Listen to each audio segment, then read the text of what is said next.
ద్వారా ఎలక్ట్రిక్ వాహనాల సబ్సిడీ రుణాల కోసం దరఖాస్తు చేసుకున్న అభ్యర్థులకు ఇంటర్వ్యూలు నిర్వహించారు. ఇక బేల మండల ప్రత్యేక అధికారి SC corporation ED Manohar, MPDO Mahesh Kumar bank మేనేజర్లతో కలిసి ఎంపీడీఓ కార్యాలయంలో ఇంటర్వ్యూలు చేపట్టారు. ఆన్లైన్లో దరఖాస్తు చేసుకున్న అభ్యర్థుల సర్టిఫికేట్స్, డ్రైవింగ్ లైసెన్స్, కుల ధృవీకరణకు సంబంధించిన పలు పత్రాలను క్షుణ్ణంగా పరిశీలించారు. తెలంగాణ రాష్ట్ర ప్రభుత్వం షెడ్యూల్ కులాలకు చెందిన నిరుద్యోగ అభ్యర్థుల జీవనోపాధి కోసం ఎలక్ట్రికల్ వాహనాలను సబ్సిడీ రూపంలో అందజేస్తున్నారని మండల ప్రత్యేక అధికారి మనోహర్ తెలిపారు. మండలంలో 2 వీలర్ కోసం 3, అలాగే 3 వీలర్ కోసం 16, పాడి పశువుల కోసం 3 దరఖాస్తులు వచ్చాయన్నారు.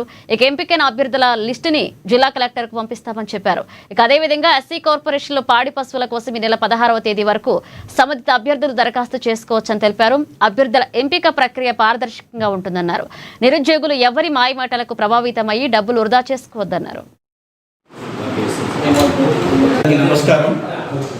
ఎస్సీ కార్పొరేషన్ ద్వారా విడుదలైనటువంటి 25-26 యాక్షన్ ప్లాన్లో భాగంగా వేల మండలకు సంబంధించిన యూనిట్లని ఈరోజు ఎంపిక చేయడం జరుగుతుంది.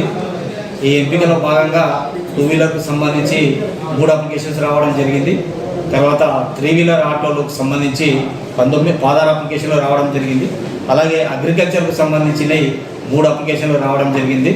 దీనికి సంబంధించిన దరఖాస్తుదారులందరినీ ఈరోజు వేల మండల ఆఫీస్కు పిలిపించి వారి సంబంధిత అధికారులు మరియు బ్యాంక్ మేనేజర్ల సమక్షంలో ఈరోజు అప్లికేషన్లు వెరిఫై చేయడం జరుగుతుంది.